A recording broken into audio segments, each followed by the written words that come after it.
This episode, I'm joined once again by William C. Hackett to discuss the work of Stanislas Breton, alongside discussions on Neoplatonism, phenomenology, and more.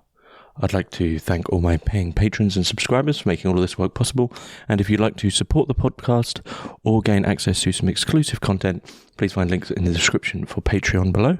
Otherwise, please enjoy. So, Chris Hackett, thanks very much once again for joining us on Hermitix podcast. My pleasure. So at the end of our last conversation with John Val, I usually ask most of my guests, new guests, I say, look, is there anyone that you're knowledgeable about who you feel has been, overlooked or maybe completely ignored? And you mentioned the man whose work we'll be talking about today, Stanislas Breton, who in English we have two books. We have The Word and the Cross and A Radical Philosophy of St. Paul, both of which I read, and then I found little bits here and there. And I guess to open up this conversation, I found this fantastic quotation, and then from this, I'll ask you to just jump in with, the history and the biography and where we situate him. But this brilliant quotation, which I think I got it from Radical Philosophy of St. Paul, and it says, Stanislas Breton, constructive philosopher, critical theologian, contemplative, amateur mathematician, phenomenologist, metaphysician, Neoplatonist, trained in a Baroque-style scholasticism, spent Saturday mornings reading late, antique, pagan authors with major Neoplatonic scholars, a Catholic priest, associated with Louis Althusser, highly technical treatises on Thomism, phenomenology, and Neoplatonism, and alongside monographs on Aquinas, Hartmann, Spinoza, Proclus, Surin and Eckhart, and St. Paul. And lo and behold, this man has been forgotten. But I thought it was a fantastic single paragraph shotgun blast of what we're diving into. Yes, it's exactly right. He's in that sense quite eclectic, but he's not one of those eclectic thinkers who is a mile wide and an inch deep. He's richly invested in in theology, in the Christian tradition. He's practicing. He's a priest. He has a really strong devotion, in particular to the cross, which I think when the text you read really comes out. And but he's also his mind is just one in which he is restless, and he's finding connections. He's exploring anything that follows his interest. He's wide open, and there's no contradiction there at all. And he's in his person. Mm-hmm. So where did you come across his work? That's a good question. I did my philosophical studies in continental thought, what we call continental philosophy. So, and modern and contemporary French philosophy is really my field. So Breton's right there in the middle, and particularly the kind of interest that I had with the French Catholic Neoplatonists, and who are also phenomenologists. Is sort of those two.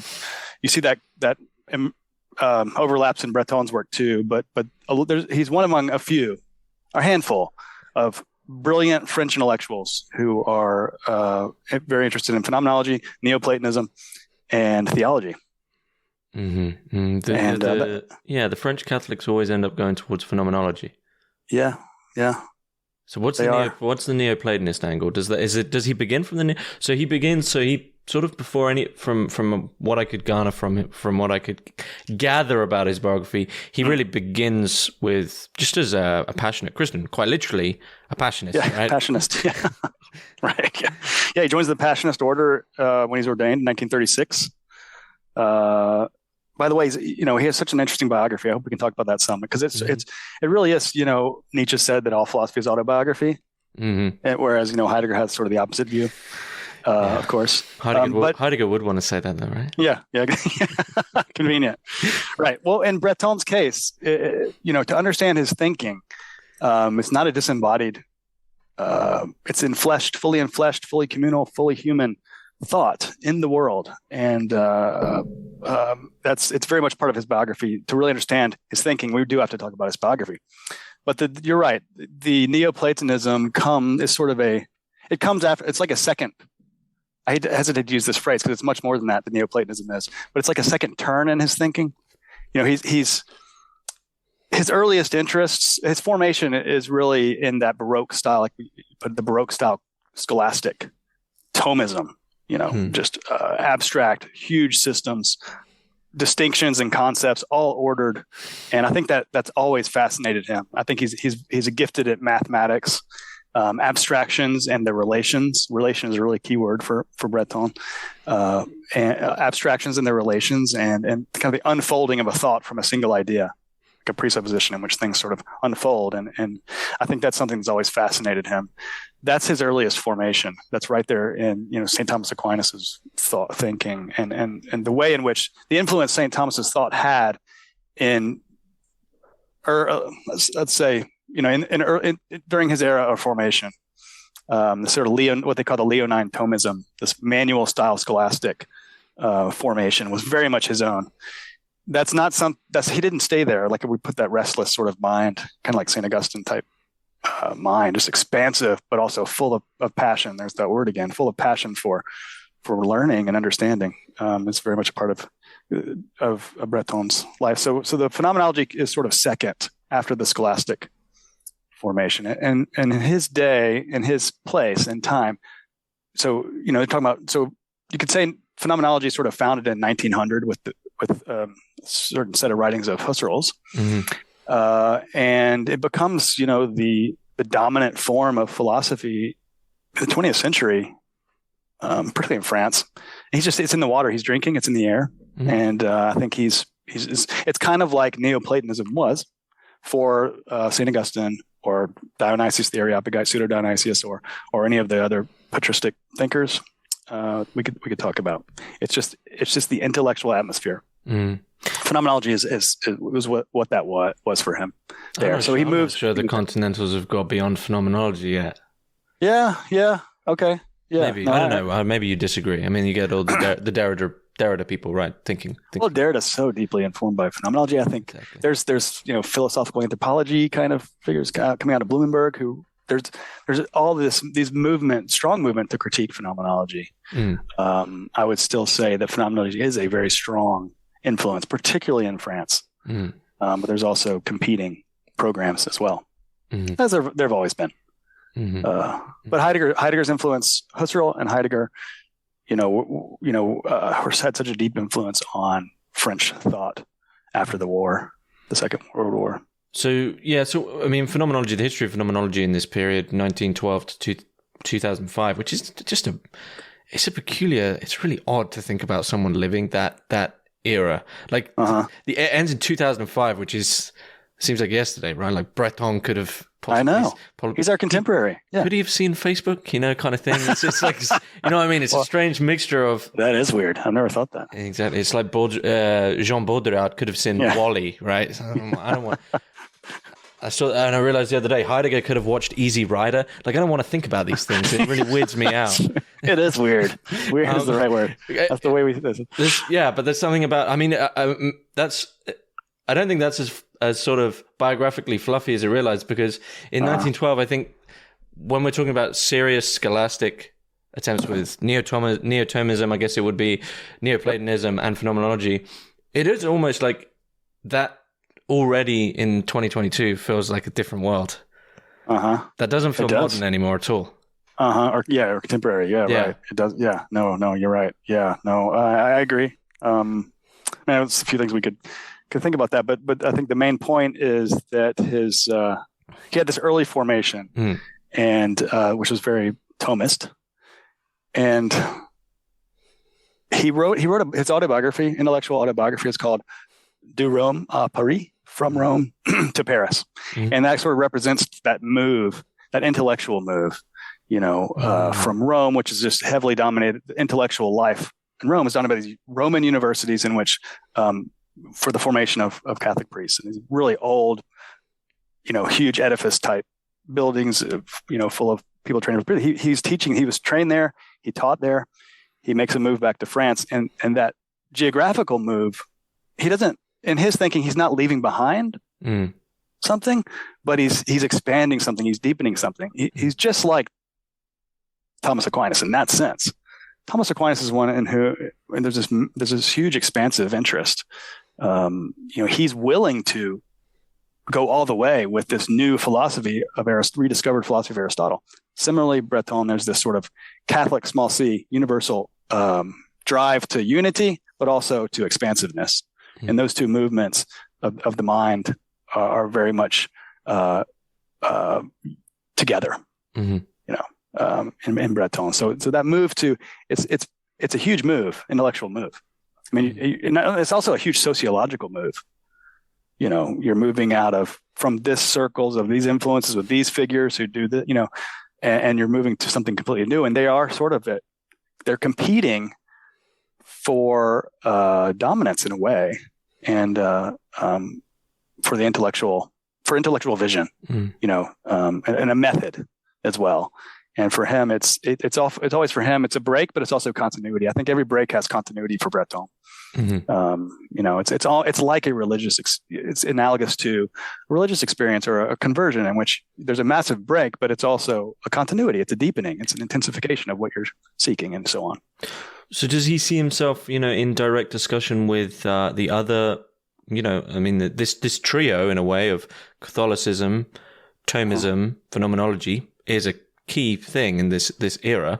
Does he see himself in discussion with, one figure, most notably Edith Stein, or does the Neoplatonism come in and veer him off in a different direction altogether? I think that the Neoplatonism, so if you have a turn to phenomenology from out of scholasticism, I think the bridge that links those two, for example, we'll get to the next in a second, but the bridge that links those two for him is this concept of relation, essayad, being towards. And he finds that in the works of Thomas. There's, any text you look at, you're looking at things that some things pop out and other things fade to the background, and you prioritize certain concepts. Well, he prioritizes this idea of relation. That sort of sets it on the tee for him. It prepares the ground for him to understand phenomenology in a certain way, of intentionality, of this relation-directed mode or meaning of consciousness. So there's certainly continuity there. With Neoplatonism, it was like I don't know what the metaphor is here. It's like a bomb, an intellectual bomb explodes for him. It's like, the lights turn on. It's like radical stuff he's super excited about, like completely over the moon by Neoplatonism. It's something that he becomes obsessed with. So Neoplatonism sort of historically has become quite a big, not necessarily a mess, but the history of Neoplatonism is people taking Neoplatonists and then they almost become Neoplatonists, if you see what I mean. So you begin with Plotinus, Proclus, Iamblichus, and then you have also like the Ficino, Pico era, but then they're now considered Neoplatonists, even though. So you see what I mean. So what school of Neoplatonism is he? Ooh. Yeah, is that a tough question? That's a great question. I think it is right to think about Neoplatonism in terms of schools. It's also right to think about Neoplatonism, and this is why I think he's so important, is that he helps us see more clearly that Neoplatonism. This is not original to me, this phrase, but that Neoplatonism is the spiritual grammar of the West. I don't remember who said that. It's nice. Yeah, it's awesome. You find it in Latin, Christian thought. Mm-hmm. You find it in Greek, Christian thought. Mm-hmm. You find it in Renaissance. It's sort of recovered when the writings of Plato and other Greek thinkers, the Platonists. Neoplatonism, by the way, is a 19th century word. Plotinus thought of himself as a Platonist. Mm-hmm. He thought, what he's doing is systematizing the thought of Plato by reading through the dialogues and representing that. And he's also a massively synthetic thinker. Plato and Aristotle and the Stoics. Philosophy is one for him, and its ambition is unified and also universal. And it's a synthetic mode. And what synthesizes it, and this is why Breton's so interested, is, for lack of a better word, the mystical, the union of the mystical and the intellectual. Mm-hmm. And I think that's it's a mystical philosophy.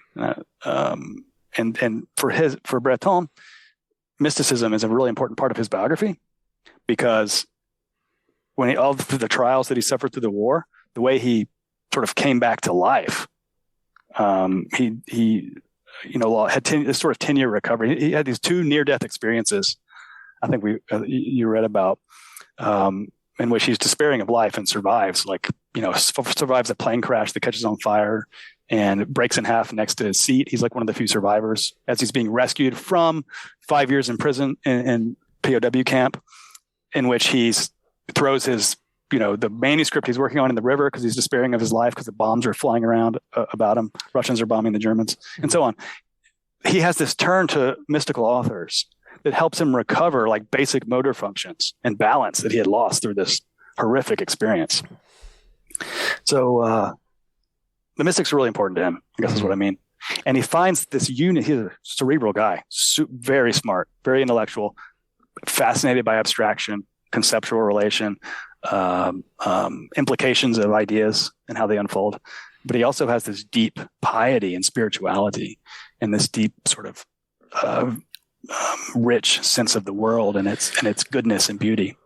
So in this, and all that's in Neoplatonism, that he thinks sheds light on these aspects of who he is. So in the sense that you said about Neoplatonism being the grammar of the West, the difference then between I would ask the question, why is Neoplatonism and not Platonism the grammar? With Neoplatonism, you have the unification of the intellect and the mystical, whereas perhaps in Platonism, over time, the mystical elements which were there have been a bit stripped away, a bit pulled back, or pushed away. Yeah, I think there's no doubt that Plato has sort of been, the Plato you get in Philosophy 101 in the university. Plato is such a much more profound figure than that. And, there's a mysticism in Plato, to be sure. Mysticism in Plato. There's, a value of the physical world in Plato, and it's in the way in which it can awaken you to the highest and best things. He's got this phrase that becomes really important for Plotinus at the sort of apex of his thought, which is that the good is beyond being. The good is beyond being, epikanites ousios in the Republic. That is a key feature of this idea of the principle of the Neoplatonic one, the ineffable, that is the goal of thinking, the goal of living and of breathing and of doing is all about, well, to use Plotinus's words, return to the one. Return to the one. And Plato has a very similar sensibility that the good, this idea, this reality behind that is a condition for things to be. It precedes being. Goodness. That's why Plato gets up in the morning. There's a really profound mysticism and mystical dimension in Plato. I know mysticism and mystical, you can kind of, these are terms with a life and a history, but I hope we're sort of indicating what's happening there. Something richly human, something deeply meaningful. And so the kind of Neoplatonism that Breton, what school is he in? He's in how could you put it? He's attracted to Proclus in particular. Proclus was a mind like his, very capable systematically, conceptually, and abstractly in seeing how things unfold from fundamental principles. Proclus was also, he's in that stream of what we call now theurgic Neoplatonism coming from Iamblichus that's opposed to that of Porphyry, the student of Plotinus. They have these sort of, you can overdo this distinction of schools in the pagan Neoplatonic stream. But that's the Proclus is the Neoplatonist who most directly, and when I say directly, I mean whole pages of Proclus are just sort of rewritten a little bit and found in the works of the Pseudo-Dionysius. Proclus is the one who deeply informed Christianity in that respect. So Neoplatonism, I think to think about the Neoplatonism of Breton adequately, I do think we have to follow a Canadian scholar named Wayne Henke, who talks about the Renaissance of Neoplatonism in France in the 20th century. It's one of the key ways to understand what's happening intellectually in France is this Renaissance of Neoplatonism from it sort of defines the 20th century of French thought, and that phenomenology is deeply intertwined with that. And the Catholic intellectuals who are phenomenologists, quite most of them, are deeply informed by this kind of Neoplatonic revival. So I think of contemporaries like Jean-Luc Marion and some of his fellows. I was going to say, what other figures are we seeing, in this new Neoplatonic revival? Who else is in this discussion? Oh, goodness. Michel Henry, Jean-Luc Marion, the guys that he studies on Saturday mornings, Breton meets with for Saturday morning reading group. And they go to Dumouriez. And all those guys are priests, Catholic priests. All four of them meeting together are reading the texts of pagan Neoplatonists from like the 5th, 4th, 5th, 6th centuries, and doing incredible scholarship. If you read this, it's a very long text of Wayne Hankins, but I can't recommend it enough to get a real sense. And all these major names that you'll see in that are sort of lined up and explicated as part of this, what he again calls the Neoplatonic revival. It's a long essay, and it's full of names, but it's full of French names, important names, especially if you're, and a lot of them are Catholic thinkers in the 20th century French thought, and Breton's in the middle of it. So the phenomenology, the Neoplatonism that he's gets, and the Neoplatonism, by the way, is what he's invited to teach by Althusser at the École Normale. He's invited to give a lecture. I don't know how they met, and then they hit it off. And then I think Breton is. I never met him personally, but I think Breton is one of those guys in whom, if you meet this person, you hit it off with him. He's just completely likable, affable, full of great conversationalist, interested in everything. You can just imagine. He's just a little man that's always huge smile. And that's the way he's been described by like Richard Carney, for example, who I've talked with about him. Who, by the way, that interview of Carney with Breton from Word in the Cross and appended to the back, fantastic intro. Your listeners, I think that's a great place to start with Breton. It's biographical, talks on those major ideas, influences, and so on. So Althusser and Breton, yes, they hit it off, but. Yeah, what's the history there? Because that's after everything we've said already. If you then said, well, close associate of Althusser, sort of at the height of Althusser's fame as well as a scholar, and there's this passionate Neoplatonist Catholic amidst the ranks. Yes, and not only that, but he's a devoted friend of Althusser's through the 80s, like the darkest times for Althusser. After he murders his wife and he goes mad, and has this sort of, breakdown after breakdown. He's there meeting with him like once a week.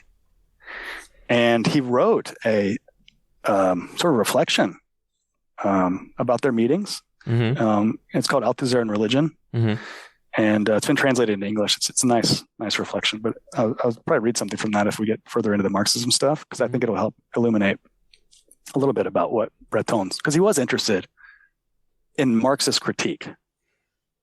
Marxist critique, not in Marxism, but in Marxist critique he was interested in, and he thought it was valuable. So anyway, he's invited by Althusser to give a lecture. Hegel and the Neoplatonists is the lecture. He does so well that Althusser said, I want you to become maître de conférence, sort of like invited assistant professor, to come teach a class every semester or every year at the École Normale Supérieure, which is like the center of intellectual formation in France. And he does that. I think it's from 70 to 75. He does that you're invited back every time. Jean Val, for example, had the same sort of post position at the École Normale. So you have another position somewhere else, and then you also can go and do this sort of prestigious thing. So Breton was the first Catholic priest to do that. Because earlier, Catholic priests weren't allowed to be employed by the state. So he was obviously in the Passionist order. Then during all this intellectual formation, was he still practicing as a priest, or was that something that had been? Yeah. No, okay. He's too. I mean, you read Word on the Cross, you read a Radical Philosophy of St. Paul. He's very his vocation is the word, the Catholic word, Mm-hmm. the religious word that's used. His vocation is he's deeply integrated with that life. Mm-hmm. All of his mind, his soul, his actions in the world and the way he thinks about everything is deeply informed. Like it's stamped through and through. It's suffused with that passionist way of being and a priestly mode of being. The evangelical councils,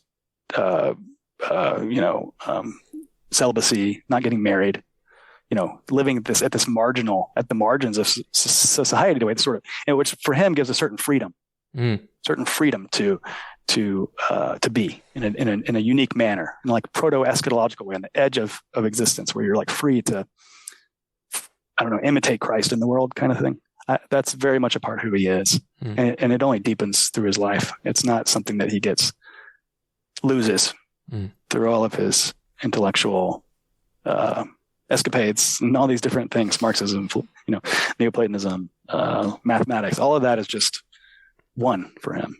And it's he says that he goes into philosophy by way of theology, and he goes into theology by way of his vocation, his priestly vocation, his calling, his purpose in the world, as he understands it. So it's all, the continuity is really important, I think, in understanding him. Mm-hmm. So you can't think about Breton and Marxism without framing it by his I don't know, for lack of a better word, his religious, mystical, vocational sensibility. And it's all centered on what the cross means to him. The cross. And the cross is like the center of passionist spirituality. Contemplating that symbol, that event, that turning point in history and all that. So I guess we've got a big foundation of biography there and his place in the history of Western philosophy. But as you've mentioned it, I'll just open up his philosophy, I guess, trying to do what Breton himself does, taking one small thing and then rolling it out. Yeah. What does the cross mean to Breton? Could we begin to understand his philosophy, which from what I could get my hands on, I understood as a philosophy which is always grasping at what we could maybe consider harmony, unity, synthesis. So if we were to begin from the cross. Yes. Now, this is the whole thing. This is all Breton here. This is you've got the very heart of his thinking. Mm-hmm. And it has a theological dimension, but not merely. And I think this is really important to understand. Breton's total outlook on life, his total person, but also his understanding of everything, from mathematics to walking the dog to, Marxism to Neoplatonism. It's all sort of revolves around, like constellated around this, or it all orbits around this symbol. This, but not merely a symbol. But I mean, like when I say symbol, I mean this, two lines crossing. Mm-hmm. He contemplates that all the time. The cross, theologically or religiously, for him, it's a. Gosh, the words I'm using are just not apt for it, but it's a mystical symbol. I think for him, it's not. When I say not merely a symbol, it's the center of his faith that Christ died on, was crucified. And rises on the third day. But as a symbol, its meaning, I guess his thinking is about explicating the meaning of that for everything he thinks about, which is quite literally everything. And it religiously and theologically, and this is not isolated from the mystical for Breton, the cross does for him, its meaning or significance is total. Okay. And because he's attempting to be a Christian, its meaning and significance is that it brings, as he in his own language, it brings the new God to speech. So when he writes the logos of the cross, the word of the cross, it brings the new God, a new understanding of God, a new understanding of God to into the world. Mm-hmm. It has a logos, it has a meaning, and that's what the cross reveals. So it collapses the understanding. I guess we would say the former ways of understanding God.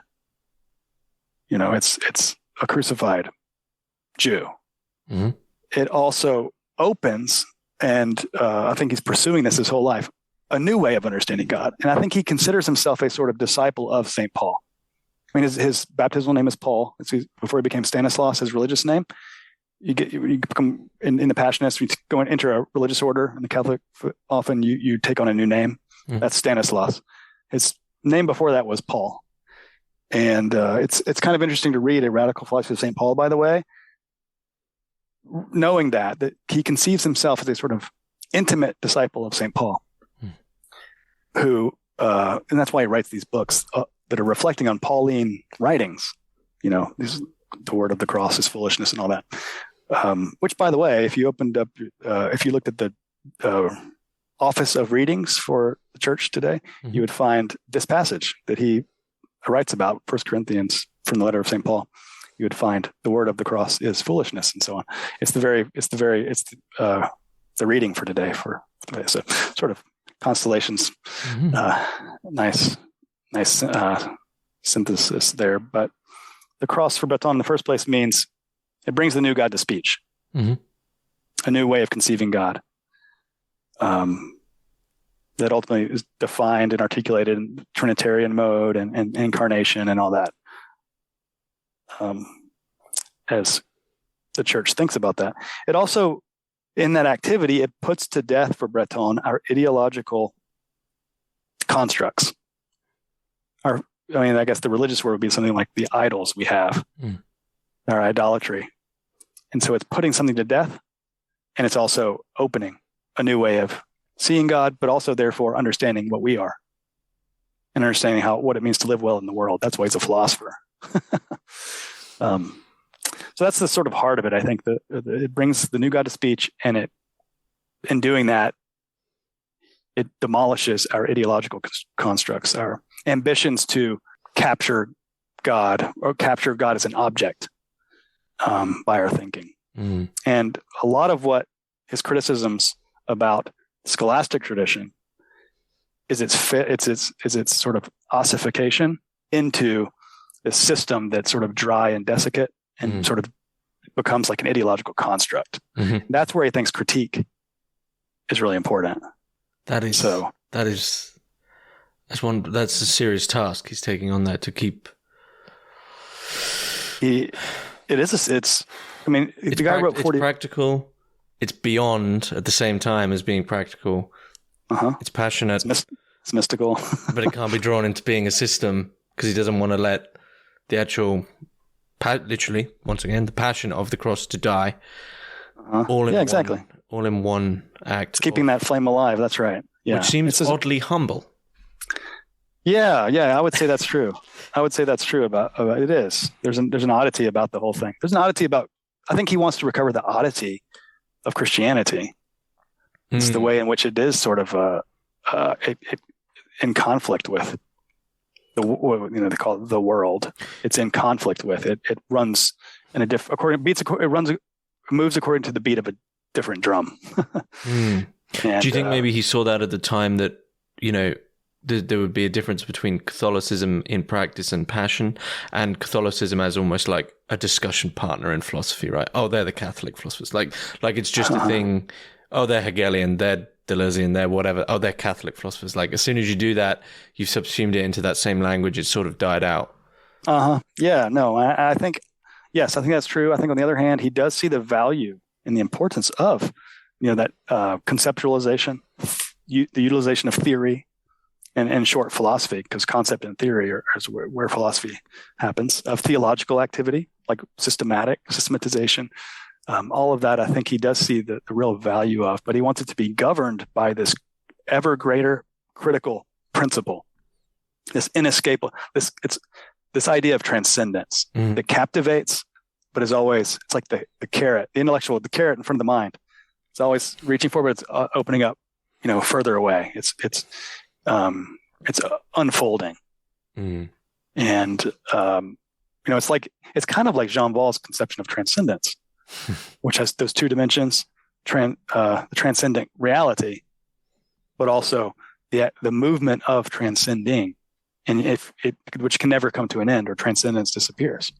So you have, it's like the immanence and transcendence idea, the sort of somehow these two presents is not a presence like an object.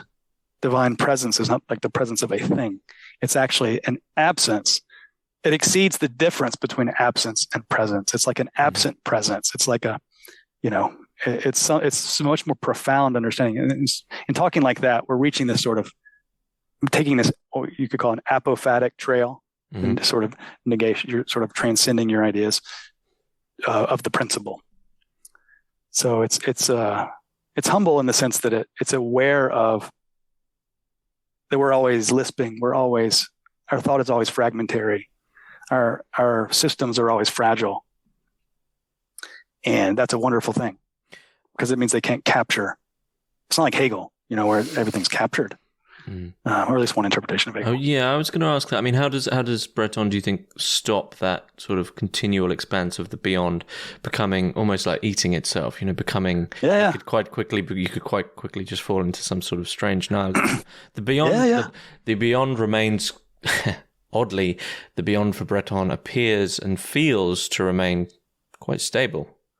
Yes, right. Yeah, okay. I see what you're saying. And I think that the real danger in the apophatic tradition or the Neoplatonic mystical tradition, which is one way of understanding it, at least from the 3rd century in Plotinus to the 6th century in Damascus, that pagan tradition, the sort of assumed and taken over, the reins are taken over by Christianity once it kind of dies out, is that it's an attempt to be more and more faithful to the radicality of the principle, the transcendence, that they're always pushing to purifying, I guess is the traditional word. They're purifying their conceptions of transcendence. You have the one in Plotinus, then you have, then they'll start talking about the one beyond the one, or the ineffable, and then the ineffable behind the ineffable. There's this sense that you can never reach it, but it's like Augustine's phrase, "Oh God, you are closer to me than I am to myself. I can never reach you because you're more me than I am. You're closer to me than I am to myself. To reach myself, I already passed through this interval that you are. It's like God is like this absent presence again. So you have this mystical sense of everything in this Neoplatonic tradition. And you have that. That's a danger of this tradition. And thinking about Breton, I don't know. I think where Breton returns is probably like the stories in the Gospels. It's like this is the place where to understand with the cross, we have these texts about this man, and then we have the texts of his earliest followers that have some sort of authoritative or influence on how we are meant to understand the empty tomb, this cross, and then the empty tomb. Like, what's the significance of that? What we Christians call the Triduum. This 3-day event at the center of the Christian faith. And I think for Breton, there's a lot to say there. One of the things you could say is that I think he turns to these stories that make sense of this absence. He says the emptiness of the tomb is the original source where Christian thinking as a critical thinking emerges. There's this absence there. God, Christ ascends to heaven. He's not here. His presence is in a different mode. It's an absent presence. It eclipses the distinction between, the way in which, I hold this pen out in front of you and then I move it by my back. It's absent visually to you. There's something greater happening. It's a divine mode of being that is possessed. I think that that's sort of the religious side, the way in which he wants to temper the radicality. And it's not really tempering it, and in fact, it advances it at the same time as making it accessible. It's not like an either or, where you take a little away from transcendence to get a little more grasp on it. It's not like that. It's something much more. I don't know the right word. I guess the title. It's much more radical. That's the religious side. I think on the philosophical side, with the Neoplatonic tradition, which has a very rich conceptual and theoretical, it's a very rich conceptual tradition. It has a lot of resources on its own terms that that for Breton are always coming into contact with the Christian side of himself, or the theological side. I don't want to separate the Christian side and the not, and that wouldn't make much sense for Breton and understanding him, because for him to be a Neoplatonist is to be a Christian thinker in the best sense. But on the Neoplatonic side, I think the radicality of the transcendence, and it's for the pagan Neoplatonists, the highest form of what they call hymning the divine, hymn, hymning the divine, is sige, or silence. Mm-hmm. It's like this sense that this sort of rapt attention, intellectual sort of attention to the absolute. St. Augustine would say something like, I can never speak adequately of God, therefore I have to never stop speaking, kind of idea. And that's a loose quote from Augustine, the Neoplatonist Augustine. And so the tradition, and it's philosophical, and it's theological, and it's religious, and it's, I don't know, what would you call it's theoretical sides, has all these resources to help with that. I think that Breton's, I think he's happy to allow it to be a difficulty. I think that's really an important part of it. Mm. Mm-hmm. That's probably the last word there. Yeah. on that, I was going to ask: does he have or had a task? His task appears to be to sort of re-imbue our thought in an intellectual Pauline sense with the peculiarity and radicality of Christianity, but Christianity is seen from this both intellectual and passionate sense to sort of bring that about. Would you say that maybe that's his task? I mean, I saw a lot of unification as his task, but I'd never quite put my finger on what it was he wanted to reunify. Yeah, and that's a very interesting thing, and to me, it's a challenging question. What is he unifying? What has been, and if you're unifying something, what has been sort of dispersed or separated, and one way to think about that is himself. I mean, and what I mean by that is, in the Neoplatonic tradition, when you unify the self, you discover yourself by being drawn to this transcendent origin of all things. So the origin and the end of all things is one. All things, there's the idea of exitus, everything comes from the one, and there's this task of returning to the one. And returning to the one is a phrase that Neoplatonists use. It's synonymous with returning to the self, to yourself. That's what's very Platonist in that sense. What I am is this. My place in reality is found in their language in union with the one, or contemplation of the one, or intellectual rapt attention, absorbed attention into the one. It's like that's where the fullness of whatever I am happens. But so there's that duality. So you're drawn closer to the divine. You discover the self, and not in Breton's term. In Breton's sense, it doesn't mean that the self is divine. That the self is what I am as a creature, but I discover myself in this, I don't know, connection with, communion with,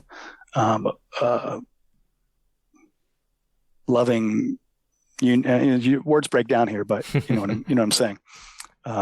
In relation to the divine, I discover what I am, and I become more myself by becoming more like the divine. Would that for him be where almost like an eidetic phenomenological reduction actually comes in some form, that there's always something of that sort going on? As you said before, he takes one thing and spirals out as far as he can. Yeah. The phenomenological reduction of, what is this thing that we're both struggling to describe in terms of this relationship, the one and the self. Phenomenology would say, you just keep going into it and making some attempt. Yeah. I think it's always. I think for Breton, it's a task. Philosophy is a task, which is always a failure, but that's its success. It's like the old thing that Socrates saw when he went into the temple of Apollo, written above the door, mortal, know thyself. You're entering into the domain of the immortal, and you are mortal. That's the sort of Socrates takes that in his own way, but it captures just a sort of, I don't know, a basic sense of our own mortality in relationship to what's higher. And I think the wonder of it for Breton is that doesn't destroy us; it awakens us. It's something that brings us into being and holds us in being, in reality. And that's the vision of the new God, or whatever, the way he puts it. And it's kind of a misleading phrase, but it's his words that the cross reveals. Do you think any of this could have, what would this philosophy even be without religion for Breton? I guess that's almost a silly question. Couldn't be.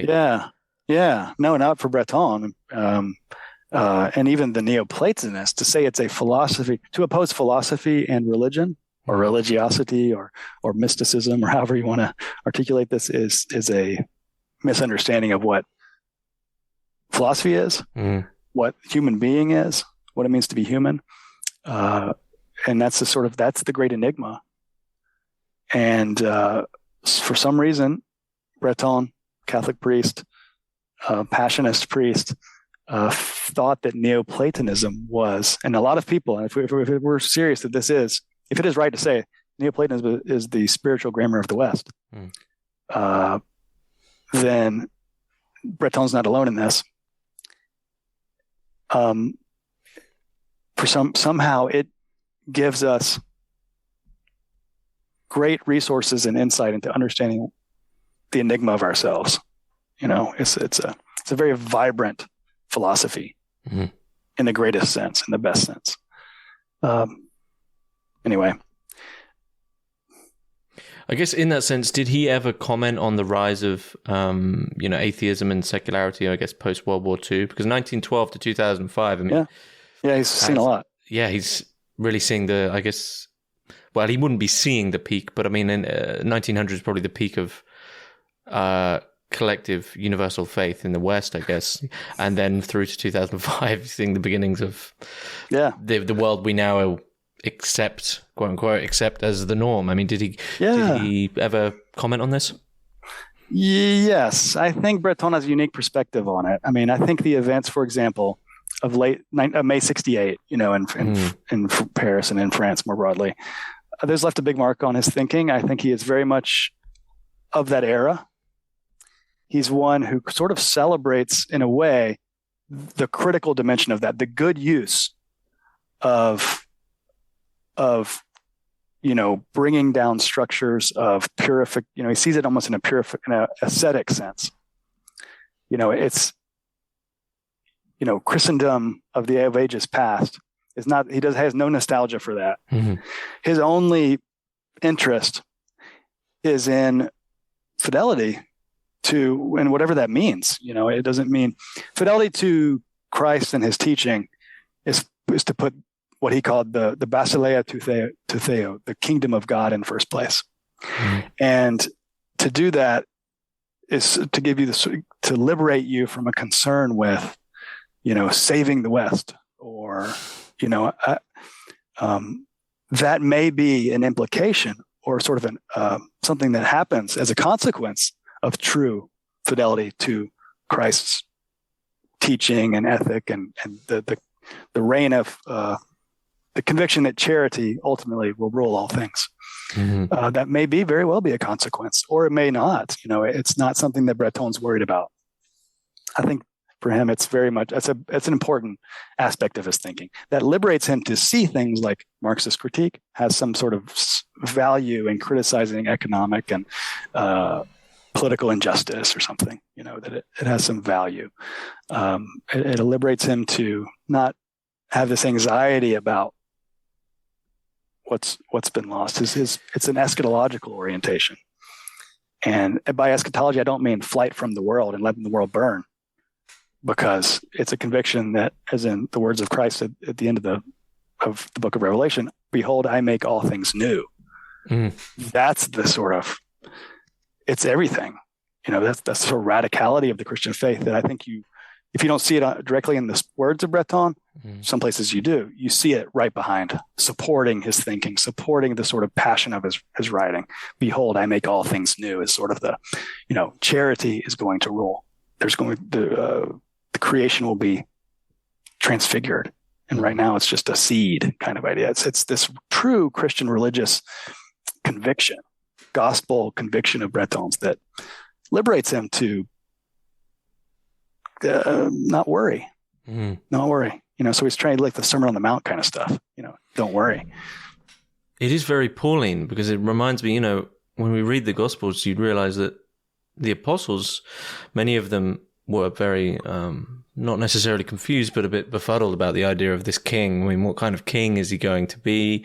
Yeah. This is Pilate's great quandary of, well, can I call him a king? What kind of king is he? And then as he dies, they're still not really sure. Like, but hang on, he was meant to be the king. Why is he not ruled, etc., and things like this. And then I think with Paul, now correct me if I'm wrong, I'm still a baby Catholic, but we all are. With Paul, I think, with Paul, I think you finally see that. Look, let's get down to brass tacks and talk about really the kingdom of God over the kingdom of the world. The king of all nations, the king of heaven above, and not the king of the world, sort of thing. And then finally, Paul is really the first to say, look, with that intellectual rigor, to start putting it down of, you guys are still really focused on what we just told you not to focus on.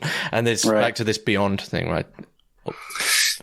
Yes. I think there's what you could call the eschatological difference, is something that, and again, Neoplatonism is a useful tool. And I think the right way to understand from St. Paul to contemporary, like Breton, near contemporaries, is that the right way for a Christian or Catholic thinker to relate to these systems, like, whether it's philosophy deriving from the Upanishads, or is it philosophy deriving from Neoplatonism, or if it's Stoicism, or all these different systems and religious values and systems in the world, Confucianism and so on. By the way, all this, like even Neoplatonism, it feels like a lot, sort of an untapped resource still. It's very vibrant. The same can be said about the way to gratefully use these systems of thought to sort of understand more fully, the gospel. I think that, so anyway, back to your question, really sorry, it took us on a little bit of a detour there. Mm-hmm. But for him, it's not a matter of let's rearticulate the idea again, and let's jump back into it. Sorry. Breton has this Pauline disposition, and that he's Paul is the first person to really, I guess, intellectually begin the intellectual tradition of Christianity. I'm not saying that the apostles didn't, but beginning with that, let's quite ironically, let's take the absence that you mentioned earlier, the absence in the tomb. Let's take this absence and this kingdom of God above, this thing that we can't see, this unintelligibility in a way, the thing that we're both struggling to articulate here. Let's take this somehow intellectually seriously. And Paul begins in a very simple way, I think, in just rearticulating the teachings of Christ in an intellectual manner. Yes. Yeah. No, Paul understood himself, as a quote unquote apostle to the Gentiles, so he's willing to, this is where I was going, sorry. He's willing to use, and this becomes a method of patristics, medievals, and guys like Breton to utilize concepts, theories, dispositions, values that are available in order to better articulate the vision. And that vision, you could say, is never fully, completely articulated until all of that's incorporated. It's this sort of expansive feature of, and so we're just sort of, when they say we're all baby Catholics, it's in a sense, the church is a baby, the Christian mission is a baby, the vision, the Christian intellectual vocation that Breton's such a great representative of is in its infant stages. We're just at the beginning here. Is I think a sentiment that Breton would share. But you're right. For St. Paul, you could think of him as the first theologian because will use concept and theory borrowed from philosophies, ready-made ideas that have a life outside of, that are born like in Stoicism or something, that are used in the Pauline letters, in his letters, to express more adequately what he wants to teach to his communities that he's founded and is sort of nourishing. And that's a practice, that idea of right use. For the Greeks, it's called orthe kresis. For the Latins, it was called usus justus.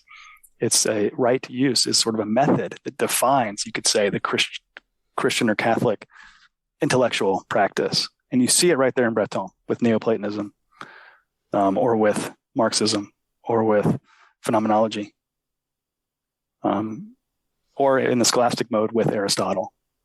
But none of those is adequate for Breton. None of those is adequate in itself. All the best it can do is shed a unique and crucial feature. If it's valuable and useful, it can shed light on a facet of the mystery, to use a traditional word, of the mystery of ourselves, of God, and the world. But it's incomplete without. It's ever only incomplete. Mm.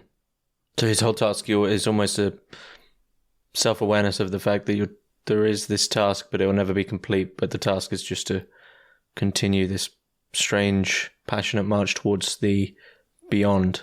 Yeah, the ineffable, and that which he uses all these images like the desert, the zero, really rich, interesting. The principle, nothing, is one of his favorites. Nothing by excess, or nothing par excellence, or the creative nothing. These are all mystical terms for the divine reality that in the Neoplatonic tradition. He uses all these images to help us get in that mystical space, I guess, that mystical intellectual space where he thinks the best thinking is going to happen. That's why the idea of the principle is so profound and difficult, but so fundamental to him. Mm. How is this all received?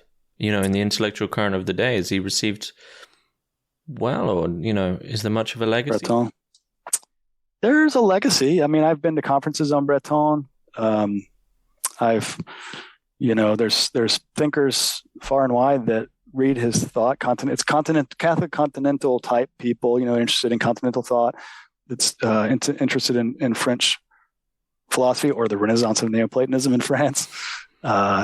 Thinkers who, he's a breath of fresh air. And I think people do recognize that. I think Breton, because he wrote 40 books, like 200 articles plus.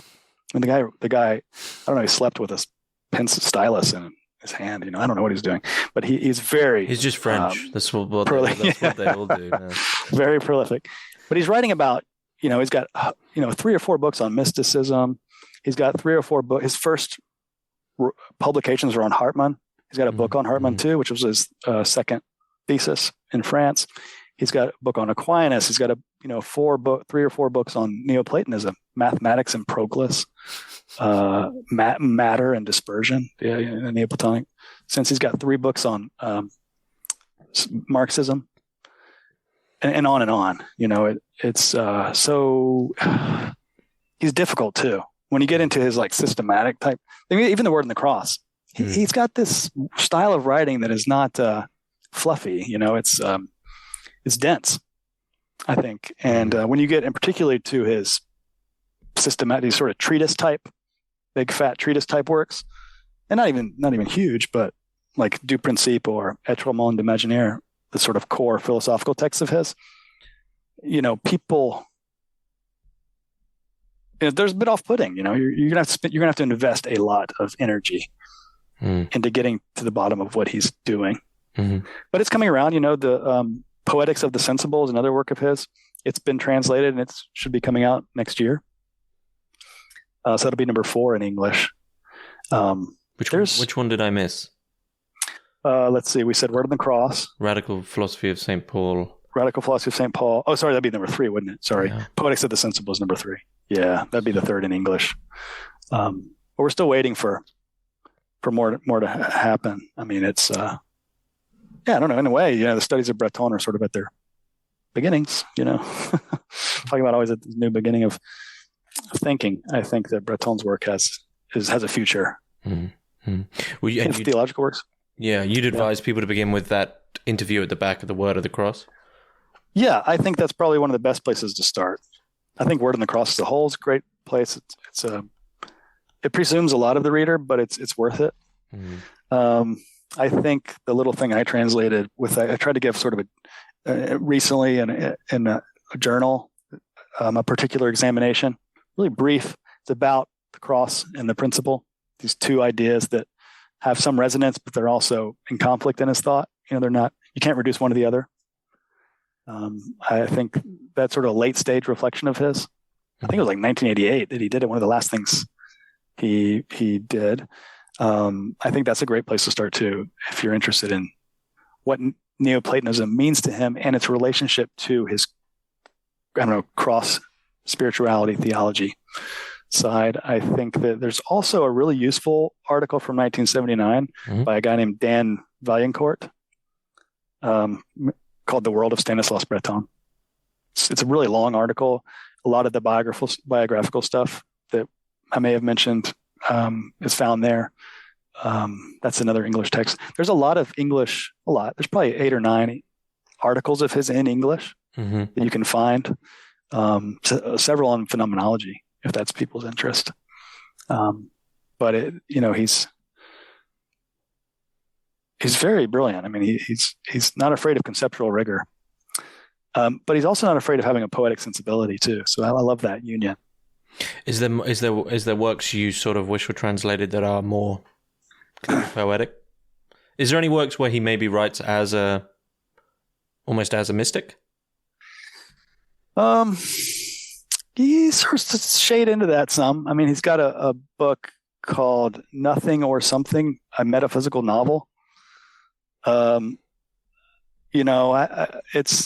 was reading something recently that was praising that for its literary, poetic style. I think there are passages in the Word on the Cross and in a Radical Philosophy of St. Paul in which I wouldn't call it mystical, but his religiosity really rises to the top. And the sort of radicality of the whole thing that he wants to keep fresh and alive and burning emerges. But even, what's interesting, like Du Principe on the Principle or Being World Imaginary, those 2 philosophical tomes of his, which, by the way, have no footnotes, no references to any other thinker. They're meant to be this sort of rigorous, complete. They're meant to imitate Euclid's work, where you divide all mathematics you devise from this sort of fundamental axioms.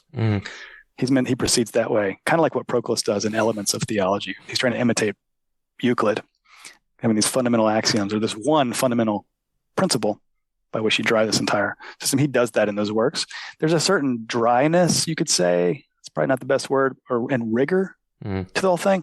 But when you get the feel of it, you start to get immersed into it. There's a certain mystical dimension to it. It's like if you're going to read St. Thomas Aquinas. It's going to, you're going to be, distinctions and questions and concepts, and there's a certain dry systematicity to it. It's pretty awe-inspiring. I mean, a mind could do that. At the same time, there's this sort of sense and awareness of the ineffable. This mystical dimension, even in that place, in the desert. So, like one of Breton's favorite ideas is that the desert blooms. The desert grows. Both Nietzsche and Heidegger use that language. They like that phrase, but he uses it in a different way from them. That's a place where this expanse, the boundless vastness of emptiness, is a place where there's a paradoxical and dryness. There's this sort of paradoxical sense of richness and overflow and wealth that's not of this world kind of idea. I think that really suffuses even his driest, most rigorous works. Okay. So hopefully those will be translated one day. Yeah. Yeah. Well, I hope so. Of all the things they're doing with artificial intelligence, I hope one day they actually just we could do that, couldn't we? I think we could, right? Scan them all in, they analyze it or something. I don't know. It doesn't seem that would be too complicated at this point. Right, I know. We could do it. We could certainly do it. It'd be great. Is there anything you'd like to add about Breton you feel we have covered? Yeah. I think we hit the Neoplatonism stuff really well. I think, one of the things that is really worth thinking about, I think would be interesting to a lot of people, would be the way in which he talks about the imperative of narrative understanding, like myth, and its relationship to logos or rationality. Mm-hmm. So, or the poetic or the symbolic, and its relationship to concept. And to have a fully human, fully radical philosophy. And this is really repeating what Plato did and said. In Plato's work, for example, mm-hmm. and I think this is echoed in Breton, particularly in Being, World, and the Imaginary, where whenever logos reaches its sort of limits, Plato and it reaches its limits in a certain place. Whenever it reaches its limits, he turns to myth. He tells a story. And where it runs, it's a story about the beginning of things, where we come from, and it's the end of things, where we're going. So you think about the myths, like at the end of certain works of his, the Republic or the Gorgias or whatever. He recognizes that conceptuality has these limitations, that somehow the mythic order or the narrative order, which has sort of preceded the birth of rationality. Humans have been understanding by way of story for millennia longer than we have through concept and theory. And that's the milieu, that's the womb in which philosophy was born. That's the appropriate setting for philosophical, intellectual, conceptual understanding. And it's that place where it flourishes most, like the soil in which it should be placed. That's Plato. And I think it's also Breton. He makes arguments like that, not in those words, in Being, World, Imaginary, as this logos and mythos. And there's these two ways that they come into conflict, but they also, and through that conflict and that relation, that difficult, like fraternal relation, they are, understanding is deepened or expanded. And I think in that sense, he's recovering something that is certainly lost in our understanding of what philosophy is meant to be. That's why we were saying earlier that, Philosophy 101 class is not going to give you the Plato like that. Mm. It's going to think of philosophy according to this weird modern myth of what philosophy is, in which it sheds off. It emerges from mythos and just gets rid of it. It's part of our own. It's just sort of, that's sort of enlightenment, sort of kind of thinking about what understanding is. Breton promoted a more truly Platonic conception. And in that sense, hopefully, a more fully human understanding of what understanding is. You have narrative mode and theoretical intelligence too, but they're not separate. They're distinct and in some kind of tension, but they're also coordinated and necessarily related. Why do you think it is we do cut them off now? Just for ease? There's like there's a depth of, if you enter into myth, all of a sudden you have to begin to have a dialogue with a lot of other things as well. Like religion. Exactly. Yeah, like religion. I think it's a part of the modern secular experiment, the desire for Western civilization and its most influential figures in the Enlightenment era, in all at the success of the scientific method, and a desire to see that amazing success replicated outside of the experiment room, outside of the laboratory, and replicated for politics, for philosophy, for all these, for everything else, for culture, and sort of having a unified humanity that doesn't have to worry about these competing visions of a transcendent good, that bring a lot of conflict into the world. Now, I would argue, and it has been argued by many, that ambition, and that's what I'm trying to connect that to this desire to get rid of myth, narrative understanding as a place in which, the greatest place in which a vision of transcending, a vision of the good by which we can live together can exist. And so they replace it with,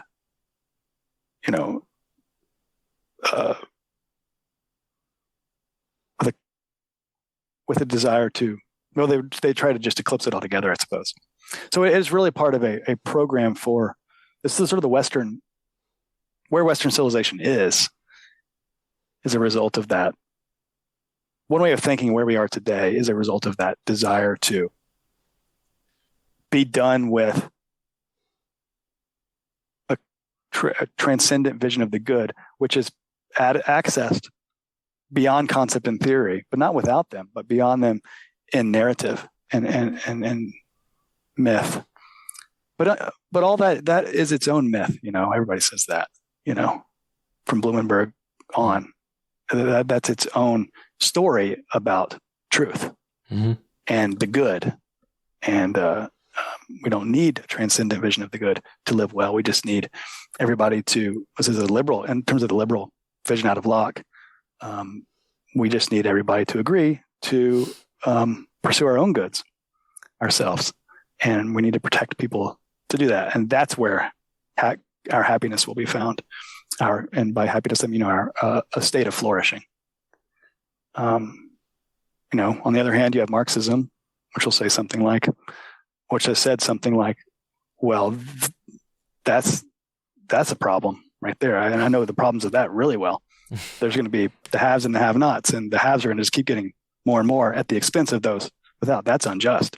So Marx will say, well, the vision of the good is this utopic future, which everything's ordered to and moving ineluctably towards. I am an instrument of that activity by doing what we have to do to get to spread the wealth around, that everybody can have. But it's still a vision of, so you have these competing visions of the good that are behind any order. And you need the good that's beyond, or something that's beyond the good altogether.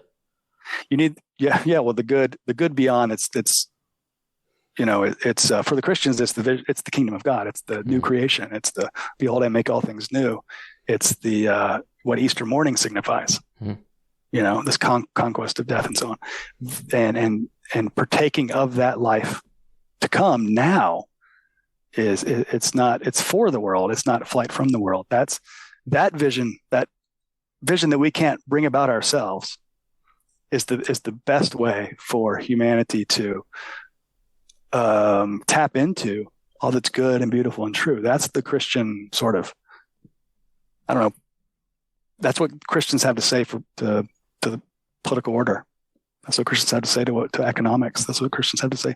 It's this vision of the kingdom, that the charity will rule all things. So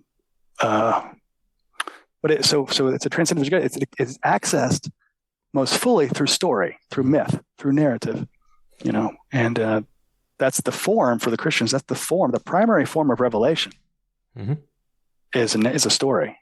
Parable. Parable. It's and that's set within a wider story, and it's all one story from beginning to end. It's a transcendent vision. It's anyway, I'm getting carried away in all this stuff, but that's an important aspect of understanding that Plato held, that Breton really seems to hold, and it has a lot to say to not only the world of yesterday, but also to today. Yeah, and I think that's what Breton was trying to do. Yeah, I think that's a pleasant place to finish up. I feel we've covered a lot of ground, and hopefully some people will be drawn to Breton. So, Chris Hackett, thanks very much. Thank you, James.